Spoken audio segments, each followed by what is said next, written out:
লোভ আপনার অন্তরের আরো একটা শত্রু। দেখতে গেলে এটা একটা শব্দ, একটা সংস্কৃত শব্দ। লব ধাতু থেকে উৎপন্ন হয়েছে। এর অর্থ কিছু লাভ করা। কিছু লাভ করা অনুচিত নয়, আরো কিছু লাভ করাও অনুচিত নয়, কিন্তু সব থেকে বেশি আমি লাভ করব। আমি আরো চাই, আরো বেশি চাই, আরো বেশি পেতে চাই। এটাই হলো লোভ। আর এই লোভ যখন গ্রাস করে তখন আপনি যা পেতে চান, সে ধনী হোক বা মানই হোক, তা অর্জন করার জন্য মানুষ যে কোনো স্তরে পৌঁছে যেতে পারে। যদি মানুষ ধন অর্জন করতে চান তাহলে তার জন্য তারা অধর্মের পথেও চলতে পারেন। যদি সম্মান অর্জন করতে চান তাহলে অন্য মানুষকে ছোটও করতে পারেন। শেষ পর্যন্ত আপনার এটা মনে হতে পারে যে যদি একটু অল্পই প্রাপ্ত করতাম, কিন্তু ভালোবেসে প্রাপ্ত করতাম, এই জীবন আরো অনেক বেশি সুখী হতো। লোভ আপনার জীবনে, আপনার মনে কখন যে প্রবেশ করবে সেটা আপনি জানতেও পারবেন না। তাই এটা চিনতে শিখুন আর তৎক্ষণাৎ জীবন থেকে বাইরে ফেলে দিন। যা কিছু লাভ করতে চান তা ভালোবেসে লাভ করুন, আর সেই ভালোবাসার সাথেই বলুন রাধা রাধা রাধা রাধা। আপনারা হয়তো ভাবছেন কি আশ্চর্য ব্যাপার, প্রত্যেকবার আমি কথা শেষ হওয়ার পরে রাধা রাধা বলি। এইবার আমি আগেই বলে দিলাম। কারণটা কি? কারণ সূত্রপাত হয় নিঃস্বার্থ আবেগের দ্বারা। ঠিক যেমন একজন মাতাকেই দেখে নিন। যখনই একজন মাতা সন্তানকে জন্ম দেন তখন এই সংসার ভুলে যায় যে তার জন্য এটা একটা নতুন জন্ম। কারণ একজন নারী তখন একজন মাতৃরূপে নতুন ভাবে জন্ম নেন। একজন নারী স্ত্রী ও গৃহবধূ রূপে কিছু অধিকার লাভ করে থাকেন, কিন্তু তিনি যখন মা হয়ে যান তখন তিনি শুধুই দান করতে শেখেন। নিজের সন্তানের জন্য কত কিছুই না করেন, তাকে বাৎসল্যের সাগরে ভাসিয়ে নিয়ে যায়। এই সংসারে রাজকুমার জন্ম নিতেই পারেন, তাকে রাম এবং লক্ষণ কিন্তু মায়েরাই বানিয়ে তোলেন। একজন গোয়ালা জন্ম নেয়, তাকে দ্বারকাধীশ একজন মাই বানিয়ে তোলেন। পিতা হলেন সেই পর্বত যার একটা অংশ হলো তার সন্তান, কিন্তু মা হলেন সেই শিল্পী যিনি একটা পাথরকে খোদাই করে এমন এক মূর্তি গড়ে তোলেন যাকে সকলে পূজনীয় মনে করেন। তাহলে স্মরণ করুন সেই সকল মুহূর্ত যেগুলি আপনি নিজের মাতার সাথে অতিবাহিত করেছেন। অনুভব করতে পারবেন যে কিভাবে এক মুহূর্তেই এই মন প্রফুল্ল হয়ে ওঠে। এবারের কারণ কি? এর কারণ হলো এই জীবনের আসল দ্বারই হলো মমতা।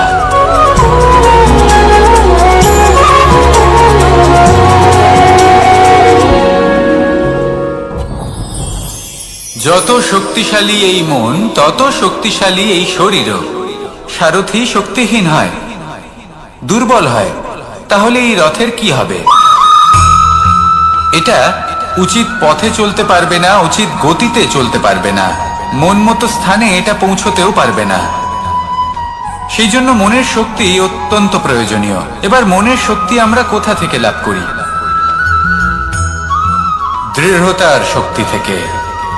এবার এই শক্তি আমরা কিভাবে বাড়াতে পারি? আমরা প্রতিদিন কিছু নতুন স্থির করি, কিছু ছোট কিছু বড়, আর যেই আমরা নতুন কিছু পূর্ণ করি আমাদের মনের শক্তি বেড়ে যায়। আর যদি পূর্ণ না করতে পারি মনের শক্তি কমে যায়। একটা দেওয়ালের মতো ছোট ছোট ছোট ছোট শিলা আমরা একটার পর একটা স্থাপন করে একটা দেওয়াল তৈরি করি। এতগুলো পাথর যখন একত্রিত হয়ে যায় তখন এমন এক দেওয়াল তৈরি হয় যাকে ভাঙা প্রায় অসম্ভব হয়ে দাঁড়ায়। সেরকমই হয় মন এবং দৃঢ়তা। ছোট ছোট কাজ করে নিজের লক্ষ্য পূর্ণ করুন। এই লক্ষ্য যদি পূর্ণ হয় তবে মনের শক্তি বাড়বে।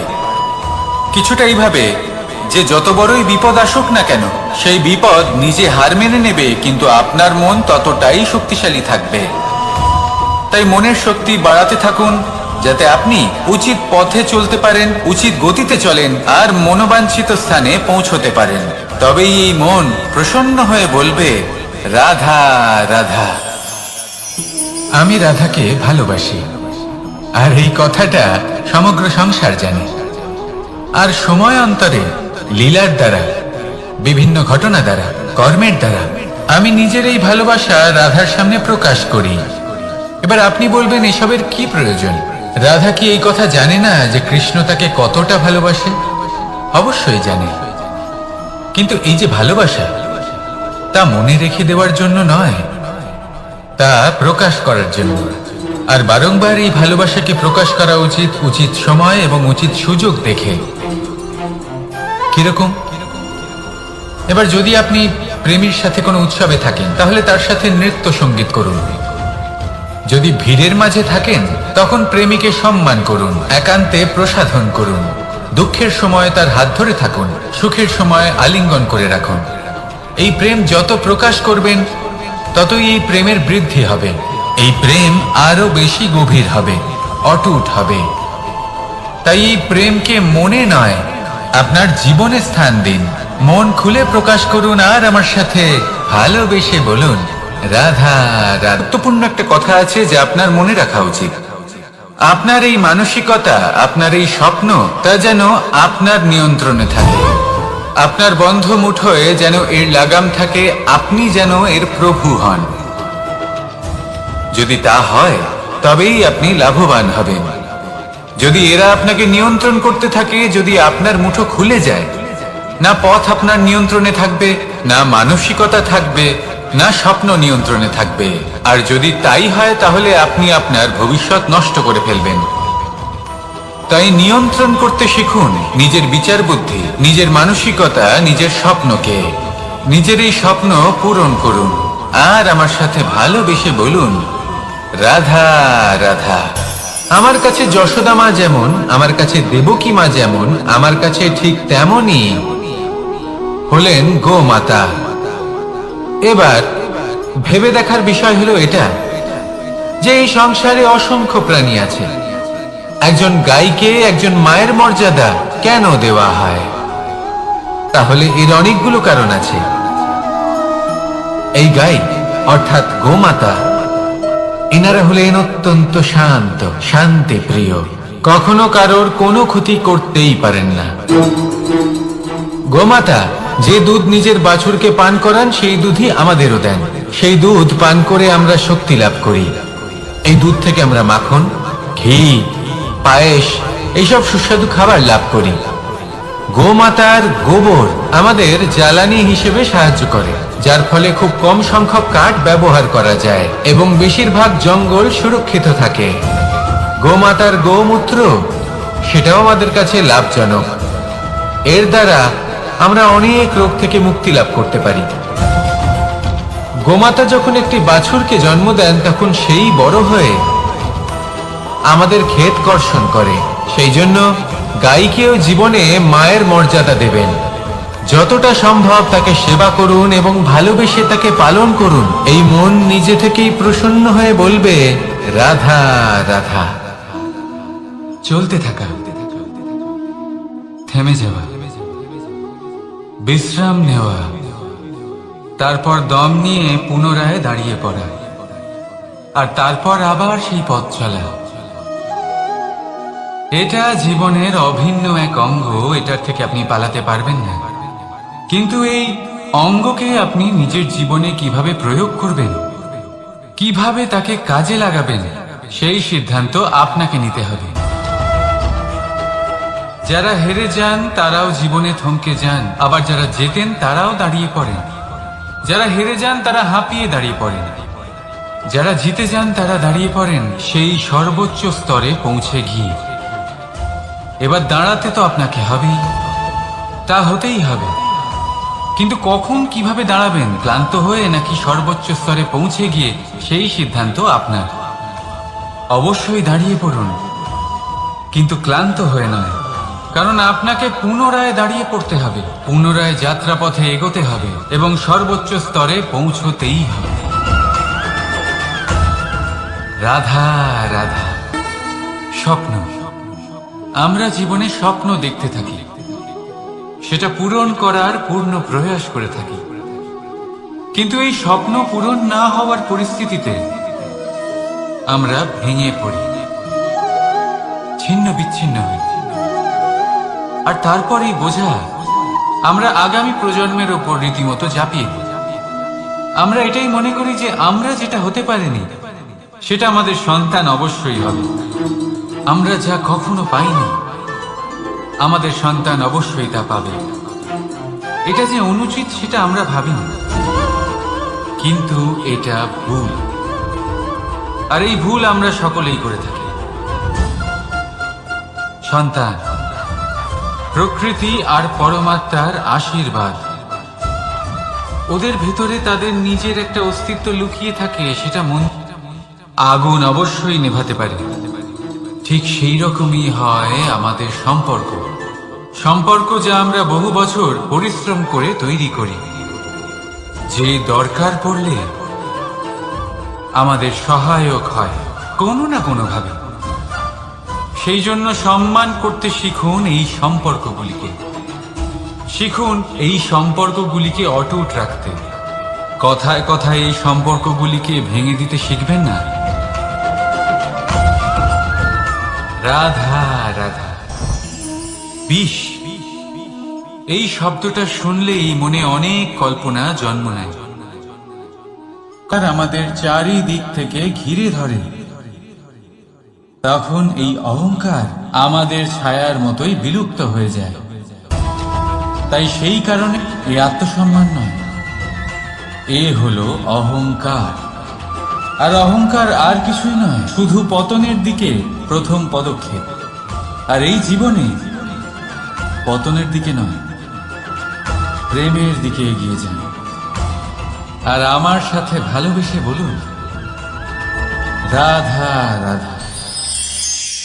আপনি কি কখনো ফলে ফুলে পরিপূর্ণ বৃক্ষ দেখেছেন? তার ডালগুলো কিরকম স্বাধীনভাবে বেড়ে ওঠে, কিন্তু যদি এই ডালগুলো মূলের সাথে ঠিকভাবে যুক্ত না থাকে, সেই বৃক্ষের মূলগুলি গভীর না হয়, তাহলে কি হবে? তাহলে কি সে সেই সব সুবিধা পাবে? কখনোই না। সেই বৃক্ষের ডাল পড়ে যাবে, সেই বৃক্ষ ভূমিষ্ঠ হয়ে যাবে। ঠিক সেইভাবেই চিন্তা ভাবনার স্বাধীনতার আনন্দ আপনি তখনই আস্বাদন করবেন যখন আপনার শিক্ষা গভীর হবে। তাই স্বাধীন থাকুন দৃষ্টিভঙ্গিতে, কিন্তু যুক্ত থাকুন শিক্ষার সাথে। রাধা রাধা। সমাজ, আমরা এই সমাজে বাস করি, আর বহুবার একটা গুরুত্বপূর্ণ কথা ভুলে যাই। এই সমাজ আমরা সকলে মিলে তৈরি করি। সমস্ত সময় কাটিয়ে দিই এইটা ভাবতে ভাবতে যে এই সমাজ কি ভাববে, আমার কি করা উচিত, আমার কি ভাবা উচিত, কি পড়া উচিত, কোনটা সঠিক কোনটা ভুল। যদি আমি এটা করি তাহলে কয়েকজনের এটা মনে হবে না তো যে আমি খারাপ, যখন আমি তা নই। মনে ভয় উৎপন্ন হয় সেই কয়েকজন মানুষের জন্য। তার কারণ হলো আমরা আমাদের মনের কথা শুনতে পাই না, না শুনতে পাই, না বলতে পারি, আর না করতে পারি। সেই কয়েকজন মানুষের ভয়। সংসারে প্রতিটি মানুষেরই নিজের আলাদা আলাদা ব্যক্তিত্ব আছে, আলাদা দৃষ্টিভঙ্গি আছে। তাই যদি আপনি এটা ভাবেন যে আপনি সবাইকে খুশি করতে পারবেন, তাহলে আপনি ভীষণ বড় ভুল করছেন। জীবনে কর্ম তাই করুন যাতে আপনার অন্তরাত্মা সন্তুষ্ট হয়। আর অন্তরাত্মা সন্তুষ্ট তখনই হবে যখন আপনার কর্ম শুভ হবে। তাই নিজের মনের কথা শুনে এই সংসারে শুভ কর্ম করতে থাকি। পাতাকে দেখুন, কত কোমল, কত শীর্ণ। যদি এর উপরে একটুও জোর খাটান, বেঁকে যাবে। পাতা তো এরকমই হয়, একটু জোর খাটালেই তা বেঁকে যায়। এদের নমনীয়তার জন্য। কিন্তু ওদের এই নমনীয়তার জন্য ঝড়ে বিপর্যয়ে ওরা ভেঙে পড়ার থেকে বেঁচে যায়। যদি এদের বদলে কোনো দৃঢ় বৃক্ষ হয়, তখন হাওয়ার তীব্র গতি সে সহ্য করতে পারে না, তার সম্মুখীন হতে পারে না, ভেঙে পড়ে যায় সে। ঠিক সেই রকমই হয় আমাদের সম্পর্ক। যদি এর মধ্যে সম্পর্কের সামনে নত হতে শিখো, রাধা রাধা, প্রেম। আমরা সকলে প্রেম করি, প্রেম পাওয়ার চেষ্টা করতে থাকি। আর এমনও অনেক মানুষ আছেন যারা প্রেম অর্জন করেও ফেলেন, কিন্তু সেখান থেকে শুরু হয় এক নতুন অধ্যায়। আচমকা দুই প্রেমীর কিছু অনুচিত বলে মনে হতে থাকে। আচমকা দুজনে নিজেদের অস্তিত্ব নিয়ে বিচলিত হতে থাকেন। এবার এমন হলে কি করা যেতে পারে? আর এই হলো ঝুম। প্রেম আপনাকে কোথায় কোথায় নিয়ে যায়। রাধা রাধা। জীবনে ক্ষমা চাওয়া তাও কিছুটা সহজ, ক্ষমা করতে পারা অত্যন্ত কঠিন। ক্ষমা দুই অক্ষরের এই শব্দ হতে পারে, কিন্তু অত্যন্ত বড় এই শব্দ, অত্যন্ত গুরুত্বপূর্ণ এই শব্দ। কখনো কখনো অন্য কাউকে ক্ষমা করে দেওয়া তাও কিছুটা সহজ কাজ, কিন্তু নিজেকে ক্ষমা করতে পারা অত্যন্ত কঠিন হয়ে দাঁড়ায়। অতীতে যদি আমাদের এমন কোনো ভুল হয় যে কারণে আমরা ক্ষমা করতে না শেখেন, নিজেকে ক্ষমা যদি না করতে পারেন, তাহলে তা আপনার জীবনের সব থেকে বড় বাধা হয়ে দাঁড়াবে। সেই জন্য জীবনে অবশ্যই শিখুন যে কিভাবে নিজেকে ক্ষমা করতে হয়, আর শিখুন যে আগের করা ভুল আবার কি করে না করা যেতে পারে। এই মন হালকা হবে আর প্রসন্ন হয়ে বলবে, রাধা রাধা। এই সংসারে যখনই কোনো সমস্যা আসে, তখন আমরা আমাদের সব থেকে বড় সম্বলের কাছে আশ্রয় খুঁজি, তা হলো আমাদের বিশ্বাস। এবার প্রশ্ন হলো এটাই যে এই বিশ্বাস কার উপর করা যেতে পারে? পরিবারের উপর, বন্ধুর উপর, নাকি তাদের উপর বিশ্বাস করা উচিত যাদেরকে আমরা কখনো সঙ্গ দিয়েছি? দেখুন, এই সংসারে বিপদের সম্মুখীন হলে কে আপনাকে সাহায্য করবে সেটা নির্বাচন করা আপনার হাতে নেই। সেটা সেই সকল ব্যক্তির উপর নির্ভরশীল যে তারা আপনাকে সাহায্য করবে নাকি করবে না। অর্থাৎ যখনই কোনো বিপদ আসে, সর্বপ্রথম তার সম্মুখীন আমাদের নিজেকেই হতে হয়, আর তার জন্য প্রস্তুত থাকা প্রয়োজনীয়। সেই শক্তি, সেই সাহস অর্জন করা প্রয়োজনীয়। দেখুন, যখনই অন্ধকার আসে, তখন সবার আগে কে আপনাকে ত্যাগ করে চলে যায়? আপনার নিজেরই ছায়া। এই অন্ধকারের সম্মুখীন হতে হয় অন্তরের প্রদীপের দ্বারা, অন্তরের আত্মা দ্বারা। তবেই আপনি অন্ধকারের ওপর জয়লাভ করতে পারবেন। সেই জন্য যে বিপদই আসুক না কেন, নিজেকে তার জন্য প্রস্তুত রাখা উচিত। সেই সাহস নিয়ে আসুন। এমন কোনো বিপদ নেই যা আপনাকে ভেঙে দিতে পারে। আসুন আমার সাথে ভালোবেসে বলুন, রাধা রাধা। মানুষ সবসময় চায় যে তার জীবনে যেন কখনো কোনো সমস্যাই না আসে। সে চায় তার জীবন যেন শুধুমাত্র শান্তি এবং সুখের দ্বারা পূর্ণ থাকে। কিন্তু এই চাহিদা অনুচিত কিছু নয়। আমরা সবাই এটাই চাই যে জীবনে সুখ থাক, শান্তি থাক। কিন্তু এই কথা সবসময় মনে রাখবেন, যে সূর্য উদিত হন সংসারকে প্রকাশমান করেন, দুপুরবেলায় সংসারকে রৌদ্র প্রদান করেন, সন্ধেবেলায় তাকেও অস্ত যেতে হয়। এবার আমাদের জীবন চক্র কিছুটা এরকমই। কোনো কিছুই চিরকাল একরকম থাকে না। কখনো এই নদীকে দেখুন, যা বয়ে চলেছে। এই নদী যা বয়ে চলেছে, তার পথেও অনেক বিপদ আসে। বড় বড় পাথরের সম্মুখীন হয়ে তাকেও সামনে এগিয়ে যেতে হয়। একটি পুকুর যা চারদিক থেকে ঘেরা, তার জীবনে কিন্তু কোনো সমস্যা নেই। কিন্তু এই সংসারে পুকুরের পুজো করা হয় না, পুজো করা হয় নদীকে। মনে রাখবেন, সমস্যার ঊর্ধ্বে তিনি উঠতে পারেন যিনি সমাধি লাভ করেছেন, যিনি এই সংসারেই নেই। যিনি এই সংসারে আছেন এবং জীবিত আছেন, তার জীবনের সমস্যা হলো শ্বাসবায়ুর মতোই গুরুত্বপূর্ণ। আসুন আমার সাথে ভালোবেসে বলুন, রাধা রাধা। আজ আমি আপনাকে একটা ছোট্ট কাহিনী শোনাবো। একবার আমি, রাধা আর দাদা, আমরা তিনজনে মিলে লুকিয়ে একটা উপবনে গেলাম আম পেড়ে খেতে। অনেক পরিশ্রম করে আমরা ওখানে পৌঁছলাম আর আমরা আশ্চর্যচকিত হয়ে গেলাম এটা দেখে যে এবার তো আম পাকেইনি। এবার দাদা কি করলেন, একটা আম পাড়লেন আর সেটা চাখলেন, আর উনি নিরাশ হয়ে পড়লেন। উনি বললেন যে এটা তো খুবই টক।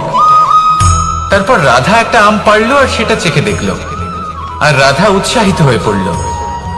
আমি রাধাকে জিজ্ঞেস করলাম, কি হয়েছে, তুমি এত উৎসাহিত কেন? তখন রাধা বলল যে এবার এত বেশি টক আম হয়েছে যে এগুলো দিয়ে আমরা আচার বানাবো। তাহলে দাদা ওখান থেকে বেরিয়ে গেলেন নিরাশ হয়ে এবং খালি হাতে। রাধাও ওখান থেকে বেরিয়ে গেল কিন্তু উৎসাহিত হয়ে, আর অনেকগুলো কাঁচা আম সাথে নিয়ে। এর থেকে আমরা কি শিক্ষা পেতে পারি? যে প্রত্যেকটা স্থানে এমন কিছু রয়েছে যেখান থেকে আমরা কিছু একটা শিক্ষা লাভ করতে পারি, যা আমাদেরকে বিকাশের পথে নিয়ে যেতে পারে। এই শিক্ষা প্রত্যেক স্থানে আছে। সবকিছু আমাদের দৃষ্টিভঙ্গির উপর নির্ভর করছে। যখনই আমাদের জীবনে, আমাদের সম্পর্কে কোনো সমস্যা, কোনো বিপদ আসে, তখন বেশিরভাগ মানুষ সেই বিষয় নিয়ে দুঃখী হয়ে পড়েন। আর কিছু মানুষ এমনও থাকেন যারা শেষ পর্যন্ত তার সমাধান করেন, বিপদকে পরাজিত করেন, সম্পর্কগুলিকে আবার জুড়ে দেন। যদি আপনি সুখের খোঁজ করেন তাহলে আপনি সুখ অবশ্যই পাবেন, প্রসন্নতা অবশ্যই পাবেন। যদি আপনি দুঃখ খোঁজেন তাহলে দুঃখ অবশ্যই পাবেন। এবার আপনি কি খুঁজতে চান, সেই চয়ন আপনারই। আসুন আর আমার সাথে ভালোবেসে বলুন, রাধা রাধা। কখনো কোনো প্রজাপতিকে উড়তে দেখেছেন? কি সুন্দর উড়ে বেড়ায় সে, এক ফুল থেকে অন্য ফুলে, এক পাতা থেকে অন্য পাতার উপর। কিন্তু সে কিভাবে উড়তে শেখে কখনো ভেবেছেন? জন্ম থেকেই কিন্তু প্রজাপতির ডানা থাকে না। ও কিন্তু ছোট্ট একটা ডিমের আকারে জন্ম লাভ করে। তারপর সেই ডিমটি ভেঙে একটি কীট বাইরে আসে। আস্তে আস্তে সে বড় হয়, ওর শক্তি বৃদ্ধি পায়। তারপর সে সেই কীট দশা ত্যাগ করে নিজের ডানাগুলি মেলে। এই প্রক্রিয়া তার কাছে সরল নয়, অত্যন্ত যন্ত্রণাদায়ক প্রক্রিয়া, কিন্তু সে সেই যন্ত্রণা মেনে নেয়। আর তারপর আস্তে আস্তে সে উড়তে শেখে। শুধুমাত্র আকাশে উড়ে বেড়ায় তা নয়, আমাদের মনের মাঝে উড়ে বেড়ায়। এবার এই ডিম থেকে প্রজাপতি হয়ে ওঠার যে যাত্রা, এটা যতটা কঠিন, ততটাই কঠিন হয় এই সংসারে শ্রেষ্ঠ কর্ম করা, ততটাই কঠিন হয় এই সংসারে মহান হয়ে ওঠা। সেই জন্য প্রয়োজনীয় প্রচেষ্টা এবং সময়। নিরন্তর প্রচেষ্টা করতে থাকুন, পর্যাপ্ত সময় নিন, এবং আপনি নিজেকে এই আকাশে উড়ন্ত অবস্থায় পাবেন। আসুন আমার সাথে ভালোবেসে বলুন, রাধা রাধা। তৃতীয় পুরুষার্থ। এবার অধিকাংশ মানুষই কাম বলতে বিলাসিতা, বাসনা, লালসা মনে করে ফেলে। আসলে এমন কিছুই নয়। কামের বাস্তবিক অর্থ কি? কামের বাস্তবিক অর্থ হল কামনা। প্রতিটা ব্যক্তি, প্রতিটা মানুষ, প্রতিটা জীব এই সংসারে কোনো না কোনো বিশেষ কারণে আসে। সেই কারণকে পূর্ণ করার জন্য কর্ম করাকে কাম বলে। এখন সেটা সবার জন্য ভিন্ন হতে পারে। কারোর কাছে সেটা জ্ঞান অর্জন করা হতে পারে, আবার কারোর কাছে নির্মাণ করা হতে পারে। কারোর জন্য পরিবারকে সঞ্চালন করা হতে পারে, আবার কারোর জন্য এই সংসার থেকে পাপ দূর করা হতে পারে। কিন্তু সবথেকে গুরুত্বপূর্ণ হলো যে মানুষ যেন নিজের কর্ম ঠিক করে করে, সম্পূর্ণ যত্ন নিয়ে করে। তৃতীয় পুরুষার্থ মানে এই কাম। এটার অনুচিত অর্থ নিজেকে বোঝানো মানেই সমগ্র জীবনকে অর্থহীন করে দেওয়া। তাই প্রেম দ্বারা আপনার এই সংসারে আসার কারণটাকে অনুসন্ধান করুন, আর এই প্রেমের সাথেই বলুন রাধা রাধা। এবার এই পুরুষার্থের বিষয়ে আপনারা অবশ্যই শুনেছেন, মোক্ষ, চতুর্থ পুরুষার্থ। আপনারা কি জানেন এই মোক্ষ আসলে কি? ধর্ম, অর্থ, কামনার পালন করতে করতে মৃত্যু লাভ করা, এটাই কি মোক্ষ? না, মোক্ষ হলো সেটাই যা জন্ম এবং মৃত্যুর ঊর্ধ্বে। প্রত্যেক ব্যক্তি, প্রত্যেক জীবই সংসারে কোনো না কোনো বিশেষ প্রয়োজনে আসে। ধর্মপথে, সৎপথে অর্থ উপার্জন করা, প্রয়োজনকে পূর্ণ করার চেষ্টা করতে করতে সেই প্রয়োজনকে পূর্ণ করা তাকে মুক্তির পথে নিয়ে যায়, যা হলো মোক্ষ। যদি এই মোক্ষ লাভ না হয়, তাহলে মানুষ জন্ম এবং মৃত্যুর এই চক্রে বারবার ফিরে আসবে। তাই নিঃস্বার্থভাবে সদ্ভাব নিয়ে কর্ম করুন, সকলকে ভালোবাসুন, আর আমার সাথে বলুন রাধা রাধা। মানুষ বড়ই বিচিত্র প্রাণী। অধিক থেকে অধিকতর ধন লাভ করার চেষ্টায় নিজের শরীরকে নষ্ট করে ফেলেন, নিজের শক্তি হারিয়ে ফেলেন, নিজের সামর্থ্য হারিয়ে ফেলেন। আর যে ধন লাভ করেন সেটা কোথায় যায়? সেই শক্তি, সেই সামর্থ্যকে আবার ফিরে পাওয়ার জন্য। আর কিছু মানুষ জীবন এমন ভাবে যাপন করেন যেন তা কখনোই শেষ হবে না, কিন্তু শেষ তো সবারই হবে। আর যখনই শেষটা কাছে চলে আসে, তখন মানুষ এটা বুঝতে পারেন যে সে জীবনকে উপভোগ করেননি। তার কারণটা কি? লালসা। এই লালসা জন্ম দেয় লোভকে, আর এই লোভ জন্ম দেয় আপনারই বিনাশকে। সেই জন্য আজ আপনার কাছে যা কিছু আছে, যেমনটা আছে, তার সাথে জীবন যাপন করুন, পূর্ণরূপে যাপন করুন। আপনার কাছে যতই ধন, শক্তি, মান থাকুক, তা সবার মধ্যে ভাগ করতে শিখুন। ভাগ করলে ভালোবাসা বাড়ে, আর এই ভালোবাসা দ্বারা জীবন আরো সুখময় হয়ে ওঠে। তাহলে আসুন আর আমার সাথে ভালোবেসে বলুন রাধা রাধা। মন, জীবনে যখনই কোনো বস্তু বা সুখ স্বাচ্ছন্দ্য অধিক মাত্রায় আপনার কাছে চলে আসে, তখন নিজেকে শ্রেষ্ঠ মনে করার একটা প্রবণতা দেখা যায়, যা হয় আত্মবিশ্বাসে পরিণত হয়, নয়তো অহংকারে। এবার আত্মবিশ্বাস আর অহংকারের মধ্যে অনেক বড় পার্থক্য রয়েছে। আমি এটা করতে পারি, আমি ওটাও করতে পারি, এ হলো আত্মবিশ্বাস। শুধুমাত্র আমি এটা করতে পারি, শুধুমাত্র আমি ওটাও করতে পারি, আমি হলাম সর্বশ্রেষ্ঠ, এটা হলো অহংকার। এবার এই অহংকার, এর ধ্বনি অনেক দূর প্রবাহিত হয়, আর এর প্রহার সর্বপ্রথম আপনাকে বিপর্যস্ত করে।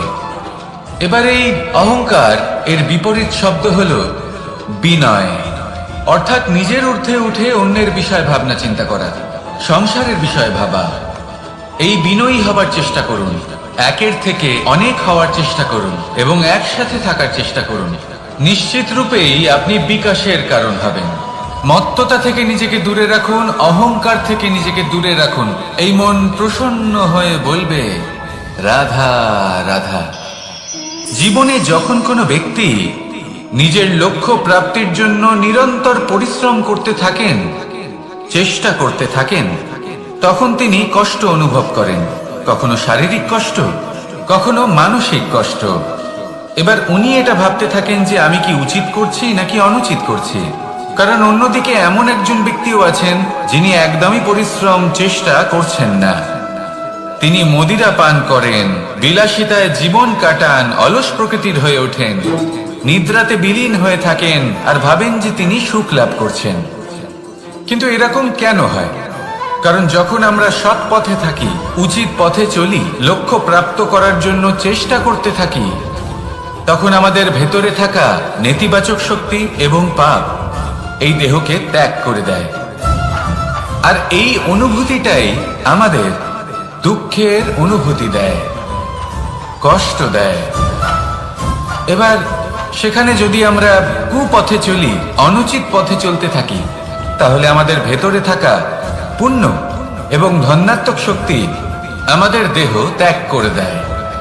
আর এই অনুভূতির কারণেই আমরা সুখ অনুভব করি। কিন্তু কখনো ভাববেন যে এই সুখ বেশি সময় পর্যন্ত থাকে না। সেই জন্য সবসময় মনে রাখবেন, যদি আপনি জানেন যে এটাই আপনার লক্ষ্য, এটাই উচিত পথ, শুভ পথ, তাতে নিরন্তরভাবে এগিয়ে যেতে চেষ্টা করতে থাকুন। এই কষ্ট আপনাকে সুখের পরাকাষ্ঠায় কখন পৌঁছে দেবে তা আপনি জানতেই পারবেন না। আসুন আমার সাথে ভালোবেসে বলুন, রাধা রাধা। ঈর্ষা আমাদেরই মনে বসবাস করা আরো একটা শত্রু। তবে এই শত্রু কখনো কখনো আমাদের জন্য লাভদায়কও হতে পারে, কিন্তু যদি আমরা সতর্ক না থাকি তাহলে সেটা ততটাই ঘাতক হয়ে উঠতে পারে। যদি আপনার কোনো প্রতিদ্বন্দ্বী থেকে থাকে যে এগিয়ে চলেছে, তাকে দেখে আপনার মনে ঈর্ষা উৎপন্ন হয়, আর ঈর্ষাবশত আপনি নিরন্তর চেষ্টা করতে থাকেন, পরিশ্রম করতে থাকেন সামনে এগোনোর জন্য, তাহলে তার দ্বারা আপনার বিকাশই হবে। কিন্তু যদি আপনি নিজের বিরোধীকে শেষ করতে দেওয়ার জন্য অগ্রসর হন, তাকে বিনাশ করার জন্য অগ্রসর হন, তাহলে এই ঈর্ষা প্রথমে আপনার বিনাশ অবশ্যই করবে। একটা কথা আছে, এটা পশু প্রবৃত্তি, আপনি শুধুই নিজের বিকাশের কথা ভাববেন।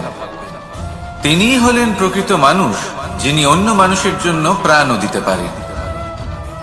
এই ঈর্ষা যদি আপনাকে বিকাশের পথে নিয়ে যেতে পারে তাহলে খুবই ভালো। যদি আপনাকে অন্য কাউকে বিনাশ করে দেওয়ার পথে অগ্রসর করে, তাহলে তার থেকে দূরে থাকাই ভালো। যেমন ধরুন, আপনার কাছে একটা সূচ আছে, যার দ্বারা আপনি ছেঁড়া কাপড়ও সেলাই করতে পারবেন বা অন্য কারোর পাত্রে ছিদ্রও করে দিতে পারবেন। আপনি কি চাইবেন, নিজের বিকাশ নাকি অন্য কারোর বিনাশ? সিদ্ধান্ত আপনারই। আসুন আর আমার সাথে ভালোবেসে বলুন, রাধা রাধা। বিষ এবং অমৃত, এর ভিত্তিতেই সংসার চক্র চলতে থাকে। যখন সমুদ্র মন্থন হয়েছিল তখন এই দুই প্রাপ্ত হয়েছিল। প্রথমে বিষ পাওয়া গেল, তারপর অমৃত। জীবন মন্থন করলেও এগুলো লাভ করা যায়। এবার এই যে বিষ, তা হলো অমৃতের থেকে অনেক বেশি শক্তিশালী এবং সেই জন্যই অনেক বেশি ঘাতকও। এবার বোঝার চেষ্টা করি এই বিষ আসলে কি। যে কোনো বস্তু বা কোনো ভাব যদি মাত্রার থেকে বেশি পরিমাণে আপনার কাছে থাকে, প্রয়োজনের থেকে বেশি আপনার কাছে থাকে, তাহলে সেটা আপনার কাছে বিষ সমান হতে পারে। তা সে ধন হোক, শক্তি হোক, সম্মান হোক, ইত্যাদি ইত্যাদি। যদি আপনার কাছে এমন কিছু থেকে থাকে যা মাত্রার থেকে বেশি পরিমাণে আপনার কাছে আছে, তাহলে তাকে ভাগ করতে শিখুন। যদি আপনি ভাগ করতে শিখে যান, তাহলে এই বিষই আপনার জন্য অমৃতে পরিণত হবে, আর তাদের কাছেও অমৃত সমান হয়ে উঠবে যাদের এই সাহায্যের প্রয়োজন। তাহলে ভাগ করে নিতে শিখুন আর আমার সাথে ভালোবেসে বলুন, রাধা রাধা। কোনো বাড়িতে, কোনো পরিবারে যখন কারোর জন্ম হয়, তখন তা কত সুখের মুহূর্ত হয়। সেই ছোট্ট সন্তান যখন কিছুটা বড় হয়, সে হাঁটার চেষ্টা করে, আর সেই প্রক্রিয়াতেও খুব বড় একটা শিক্ষা লুকিয়ে রয়েছে, ঠেলে দেওয়া। যখন আপনি হাঁটতে চান, সামনে এগোতে চান, তখন আপনি কি করেন? নিজের পায়ের তলার যে মাটি, তাকে আপনি পেছনে ঠেলে দেন। ব্যাস, এই একই জিনিস তো জীবনেও শিখতে হবে। এবার যদি আপনি জ্ঞানের পথে অগ্রসর হতে চান, তাহলে অজ্ঞানতাকে পেছনে সরিয়ে দিতে হবে। যদি আপনি প্রকাশের দিকে এগোতে চান, তাহলে অন্ধকারকে পেছনে সরিয়ে দিতে হবে। যদি আপনি ভবিষ্যতে সফল হতে চান, তাহলে অতীতের যে অসফলতাগুলিকে পেছনে সরিয়ে দিতে হবে। যে জল বইতে বইতে থেমে যায়, তাকে আমরা নালা বলে থাকি। তার থেকে দুর্গন্ধ বের হয়, কিন্তু যে জল বইতেই থাকে তাকেই আমরা পবিত্র জল বলি। তাহলে আপনিও কর্ম করতে থাকুন, কখনো থামবেন না, আর আমার সাথে ভালোবেসে বলুন, রাধা রাধা। যোগাসন। যোগাসনে আসন অত্যন্ত গুরুত্বপূর্ণ। এবার আমি বলবো সবথেকে শ্রেষ্ঠ আসন কোনটি। আশ্বাস। নিজেকে আশ্বস্ত করতে থাকুন যে আমি আছি, সব ঠিক হবে, যা হচ্ছে ভালোর জন্য হচ্ছে। এই আশ্বাস আপনাকে জীবনে এমন ধনাত্মক বিশ্বাস দেবে যে আপনি বড় বড় সমস্যার সমাধান করতে পারবেন। এবার যদি কথা বলি সব থেকে কঠিন সময়ের, তাহলে সেটা হলো বিচ্ছেদের। যা মা সীতাকে সহ্য করতে হয়েছে শ্রীরামের জন্য, রাধা কৃষ্ণকেও সহ্য করতে হয়েছে। যে ব্যক্তি বিচ্ছেদের সময় সঠিক পথে চলে এসেছে, সে জীবনে অনেক শ্রেষ্ঠ স্থানে অবশ্যই পৌঁছতে পারবে। এবার যদি কথা বলি সব থেকে জরুরি এবং গুরুত্বপূর্ণ সময়ের, তাহলে সেটা হলো সংযোগ। সকলকে সাহায্য করতে থাকুন। আপনি অন্যদের সাহায্য করে তাদের যত আনন্দ দিতে পারবেন, ততটাই আনন্দ আপনারও জীবনে অবশ্যই আসবে। আসুন আর আমার সাথে ভালোবেসে বলুন, রাধা রাধা। কামবোধ, এটাই আপনার অন্তরের প্রথম শত্রু। বেশিরভাগ মানুষই কামবোধ বলতে লালসা বোঝেন, কিন্তু এটা সম্পূর্ণ সত্য নয়। কামের আসল অর্থ হলো কামনা। এটা খুবই সহজ ব্যাপার। মনুষ্য শরীর থাকলে, মানুষের মন থাকলে এই কামনা অবশ্যই থাকবে। এবার এটাই দেখতে হবে যে এই কামনা নেতিবাচক কামনা।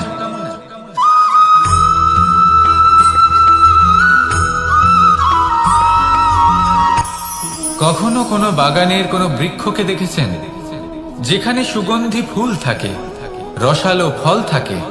তখন মন প্রফুল্ল হয়ে ওঠে, মন থেকে সেই বৃক্ষের প্রতি ভালোবাসা জন্মায়। কিন্তু যিনি বাগানের মালিক, শুধুমাত্র তিনিই জানেন যে কিভাবে এই বৃক্ষকে আগলে রাখতে হয়, কিভাবে তার পরিচর্যা করলে এতে সুন্দর সুগন্ধি ফুল হবে, রসালো ফল হবে। কখনো কখনো প্রয়োজনের থেকে বেশি রোদ পেলে এই বৃক্ষগুলি শুকিয়ে যায়, প্রয়োজনের থেকে কম রোদ পেলেও এই বৃক্ষ কিন্তু শুকিয়ে যায়। প্রয়োজনের থেকে কম জল যদি পায়, এই বৃক্ষ শুকিয়ে যেতে পারে। প্রয়োজনের থেকে অতিরিক্ত জল যদি পায়, তখনও এই বৃক্ষের শিকড়গুলি নষ্ট হয়ে যেতে পারে। এবার এটাই কিন্তু আমাদের সংসারের সাথেও হয়। আমাদের সংসারের সকল প্রতিভাশালী ব্যক্তি, যেমন লেখক, বিচারক, প্রবক্তা, যোদ্ধা, এদের সবার ক্ষেত্রে এই কথাটাই প্রযোজ্য। যদি বেশি প্রশংসা করা হয়, তাহলেও এরা হারিয়ে যাবেন। প্রয়োজনের থেকে বেশি যদি নিন্দা করা হয়, তখনও তারা নত হয়ে পড়বেন।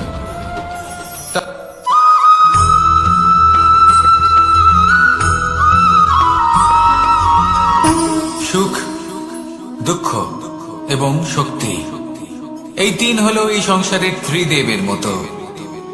আমাদের জীবনে যা কিছু ঘটছে এই তিনটির ভিত্তির উপরেই হচ্ছে। আসলে এই সংসারের একটা নিয়ম আছে, যখনই আপনি কিছু লাভ করেন, এই সংসার আপনার পরীক্ষা নেয়। এটা জানার জন্য আপনার পরীক্ষা নেয় যে আপনি যা কিছুই লাভ করেছেন, আপনি কি আদৌ সেটার যোগ্য কিনা। ঠিক সেইভাবেই এই সুখ, দুঃখ এবং শক্তি আপনার পরীক্ষা নিয়ে থাকে। যখন সুখ আসে, তখন সে আপনার পরীক্ষা নেয় যে আপনার মধ্যে অহংবোধ জাগ্রত হয়নি তো। যদি অহংবোধ চলে আসে, তাহলে সুখ সেখানেই সঙ্গ ত্যাগ করে। দুঃখ আপনার ধৈর্যের পরীক্ষা নিতে থাকে, আর যদি আপনার মধ্যে ধৈর্য না থাকে, তাহলে এটা আপনাকে আরো বেশি দুঃখের গভীর অন্ধকারে ঠেলে দেবে। সেখানে শক্তি পরীক্ষা নেয় আপনার বিনম্রতার। যদি আপনি বিনম্র না হন, তাহলে হয় এই শক্তি আপনার সঙ্গ ত্যাগ করবে, নয় এই শক্তি বিনম্রতার অভাবে আপনার পতনের কারণ হতে পারে। এই সংসারে যে কোনো ব্যক্তি যিনি এই পরীক্ষায় উত্তীর্ণ হয়ে থাকেন, এই জীবনে তিনি সাফল্য লাভ করেন। আসুন আমার সাথে ভালোবেসে বলুন, রাধা রাধা।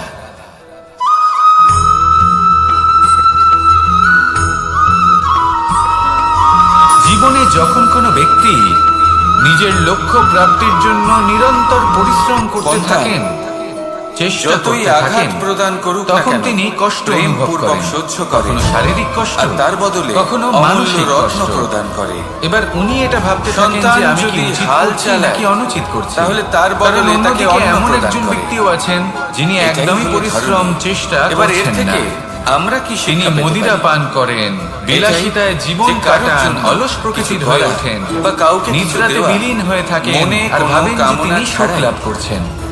আর এই কিন্তু কথাটা এরকম বুঝে কেন যায় হয়?